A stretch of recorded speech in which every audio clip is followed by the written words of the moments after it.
Hello, welcome to the channel. सबसे पहले हम हमारा आज का पीएनएल देखते हैं। तो आज के दिन मुझे लगभग 9400 रुपये के आसपास का आज के दिन मुझे प्रॉफिट हुआ है। ये लगभग मैंने दो ट्रेड बनाई, जो मैं स्ट्रेंगल हेयर एक्सपायरी के ऊपर बनाता हूँ, उसी हिसाब से मैंने ट्रेड बनाई। लेकिन आज के दिन की अगर बात करें तो ऑर्डर विंडो में दिखाता हूँ आपको, एक भी एसएल मेरा हिट नहीं हुआ। बहुत से लोग जो मेरे कोर्स लेते हैं वो बोलते हैं कि मतलब आप बहुत छोटा एसएल देते हो, वो हिट होते हैं। लेकिन एक या दो ही एसएल उनके हिट होते हैं, उसके बाद में वो जीरो होता है। स्ट्रेटजी के अंदर मैंने मल्टी एसएल बता रखे हैं, लगभग 5 से 6 एसएल तक भी हम ले सकते हैं।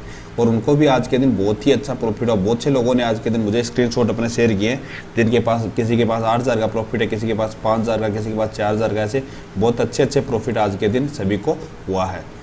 अगर आपको भी ऑप्शन सेलिंग सीखनी है एक्सपायरी स्ट्रेटजी के ऊपर, तो आप मेरे से संपर्क कर सकते हैं। यूट्यूब पे नंबर मिल जाएंगे आपको, या फिर मैं स्क्रीन पे आपको नंबर दे दूंगा। ये मेरी आज की कंप्लीट ऑर्डर विंडो है, जो मैं 10 बजे ट्रेड बनाता हूँ, उसी हिसाब से आज के दिन मैंने मेरी ट्रेड बनाई है। अभी चलो हम देखते हैं कल के दिन कैसे काम कर सकते हैं। तो हम निफ्टी का चार्ट ओपन करते हैं। तो अभी मार्केट के अंदर अगर हम देखें तो मार्केट अप साइड में बुलिश ही दिख रहा है। जो हमारा लाइफ टाइम हाई था, इसको भी कल के दिन ब्रेक कर दिया था। उसके बाद में आज के दिन भी लाइफ टाइम हाई के ऊपर ही मार्केट रुका हुआ है। तो अभी हम किस हिसाब से एकदम से हम इजीली एनालिस करना सीखेंगे। हम इजीली कैसे एनालिस कर सकते हैं। तो सबसे पहले मार्केट क्या है, हमारा बुलिश है। तो बुलिश अगर मार्केट होता है तो हमें सबसे पहले तो अप ट्रेंड के लिए ही टारगेट देखना चाहिए कि अप साइड में हमें कैसे ट्रेड मिल सकती है।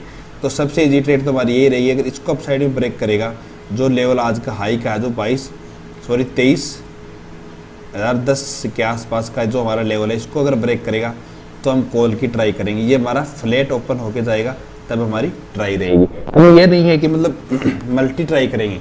यहाँ से अगर हमने देखा कि मार्केट फ्लैट ओपन हुआ, अप साइड में निकला, हमने ट्रेड लिया, उसके अंदर हमारा ऐसा रीट हो गया। फिर हमने वापस से कुछ भी एनालिस किया, मतलब सेकेंड हाफ के अंदर, और वो हमने वापस से ट्रेड लिया कि जैसे मतलब चलो ऐसे निकला और 23,200 तक चला गया। 23,200 के पास हमने लगा कि यहाँ पे एक रेजिस्टेंस की तरह काम कर से वापस आ सकता। तो यहाँ पे हमने इन्हें एक पुट की ट्राई और की, जिसके अंदर हमें टारगेट मिल गया।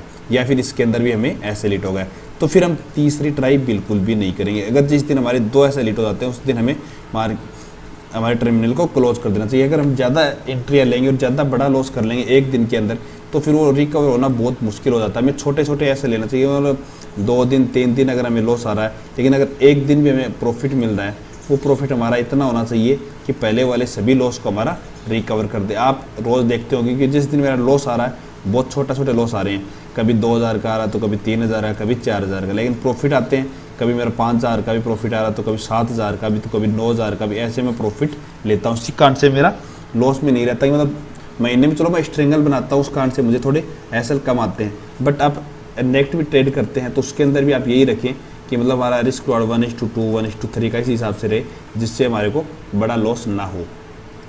अभी हमने एनालिस किया कि सबसे पहले फ्लैट ओपन होगा तो अप साइड में निकलेगा, तो हम कॉल लेंगे। दूसरा, अगर मार्केट नीचे की साइड चलना स्टार्ट होता है, तो कहाँ तक आ सकता है? हो सकता है वो यहाँ से भी सपोर्ट ले ले, यहाँ से भी सपोर्ट ले ले, या फिर यहाँ तक आ जाए। लेकिन हमारे लिए अगर लेवल की बात करें, हमारे लिए सबसे बेस्ट लेवल हमारा ये रहेगा, जो यहाँ से लाइफ टाइम हाई को ब्रेकआउट दिया था, जो हमारा 22,790 के पास अगर आएगा, तो ये हमारे लिए एक सपोर्ट की तरह काम करेगा। तो इसको हम सपोर्ट मान के यहाँ पे हम एक 40 पॉइंट का एसएल लगा के कॉल की पोजीशन की ट्राई करेंगे। पुट की अगर हमें कोई भी सिचुएशन में ट्राई भी करनी है, तो गैप अप ओपन होता है मार्केट। गैप अप की स्थिति में पुट की ट्राई कर सकते हैं, क्योंकि मार्केट बहुत टाइम से अप साइड में ही चल रहा। तो यहाँ से एक थोड़ा रिवर्सल आ सकता है, प्रॉफिट बुकिंग आ सकती है। इसलिए हमें गैप अप ओपन होता है 23,100 के आसपास, तो या 100 से लेके 150, 23,100 से अगर नीचे ओपन होता है, तो हमें कोई भी ट्राई नहीं करनी है। क्योंकि यहाँ से अगर ओपन हुआ, मार्केट यहाँ तक आया, यहाँ से सपोर्ट लिया, अप साइड में निकल गया, तो हमें कोई अच्छा प्रॉफिट नहीं मिलेगा। इसलिए हमें 23,100 के आसपास अगर मिलेगा, तो यहाँ से हम 25 से 30 पॉइंट का एक ऐसा लगा के पुट की पोजीशन की ट्राई कर सकते हैं। इसके अलावा हम कोई भी पुट की पोजीशन की ट्राई नहीं कर सकते। वो भी हमें बहुत ही कम क्वांटिटी के साथ में ट्रेड करना है, क्योंकि अभी मार्केट थोड़ा इलेक्शन के कारण वॉलेटाइल भी हो सकता है। एक ट्रेंड मार्केट के अंदर आ चुका है, इसलिए हमें ध्यान से ट्रेड करना, 10 से 20% क्वांटिटी के साथ ही हमें हमारी ट्रेड को एग्जीक्यूट करना है। तीसरा, अगर गैप डाउन ओपन होता है, तो भी हमारा ये टारगेट रहेगा कि मतलब इस एरिया में अगर गैप डाउन ओपन होता है मार्केट, तो भी हमारा यहाँ से एक कॉल की ट्राई का रहेगा। अगर इसको ब्रेक कर देगा नीचे की साइड और एक 15 मिनट की कैंडल क्लोज दे देगा 22,790 से नीचे जिस दिन, उसके बाद में मार्केट के अंदर वापस से एक सेलिंग आ सकती है, तो फिर हम एक बड़े टारगेट के लिए पुट के लिए भी ट्राई कर सकते हैं। लेकिन मंडे के दिन हमारा ये ऐसा कोई इंटेंशन नहीं रहेगा, क्योंकि इतना बड़ा गैप डाउन ओपन होगा तो भी यहाँ से एक रिवर्सल आ सकता है, तो हमें यहाँ पे सपोर्ट ही देखना है। अब चलो हम मिड कैप निफ्टी को देख लेते हैं कि मंडे के दिन मिड कैप निफ्टी की हमारी एक्सपायरी है। तो ये मिड कैप निफ्टी का चलो चार्ट ओपन कर लेता हूँ। ये देखो मिड कैप निफ्टी का, इसका ही मैंने एनालिसिस पहले से ही करके रखा हुआ है, जिससे आपको ज़्यादा टाइम ना मिले लगे और बड़ा वीडियो ना बने, इसलिए मैंने इसको भी देखो पहले से ही एनालिसिस करके रखा है। इससे पहले चलो मैं आपको एक चीज़ और बताता हूँ। ये देखो यहाँ पे मैंने कोफोर्ज का भी चार्ट लगा रखा है। इसका मैंने कुछ दिन पहले ही एक वीडियो बनाया था, जिसके अंदर मैंने लगभग 4400 के ऊपर एंट्री आपको बताई हुई थी। अगर आपने वो वीडियो नहीं देखा है तो एक बार यूट्यूब पे जाके उस वीडियो को ज़रूर देखें, उससे आपको पता चलेगा कि मतलब एनालिसिस कैसे होता है। ये लगभग देखो आज के दिन 5100 के आसपास चल रहा है। क्यों? वहाँ पे मैंने आपको प्राइस एक्शन भी बताया था, इंडिकेटर भी बताया था। इस हिसाब से अगर आप उस वीडियो को देखोगे तो आपको बहुत सा समझ में आएगा कि स्विंग ट्रेड हमें कैसे करनी चाहिए। तो एक बार प्लीज़ जाके उस वीडियो को ज़रूर देखें। अभी चलो हम इसका बात करते हैं मिड कैप निफ्टी की। तो यहाँ पे देखो एक ट्रेड लाइन आ रही है, यहाँ पे एक बार सपोर्ट लिया, एक बार यहाँ पे सपोर्ट लिया, एक बार यहाँ पे, एक बार यहाँ पे, 4 बार इस ट्रेड लाइन से सपोर्ट ले चुका है। तो अगली बार आए 5वीं बार इस ट्रेड लाइन के पास, तो हो सकता है यहाँ से सपोर्ट भी ले ले, या फिर हो सकता है इसको ब्रेक डाउन भी दे दे। अगर इसको एक्सपायरी के डे के ऊपर इसको अगर ब्रेक डाउन दे देगा तो बहुत बड़ी सेलिंग यहाँ पे आ सकती है। तो हमें मिड कैप निफ्टी के अंदर 0 टू हीरो की ट्राई करनी है। तो अगर इस ट्रेड लाइन से नीचे कोई 5 मिनट की कैंडल क्लोज देता है तो हमें यहाँ पे पुट की पोजीशन को बाई करना है, जिसकी प्राइस 3 से 5 के आसपास की चल रही हो और जिसके टारगेट हमारे लगभग 20 से 30 के बीच के हम रखेंगे। तो हमारी ये ट्रेड लगभग 1:10 की ट्रेड हमारी ये रहेगी।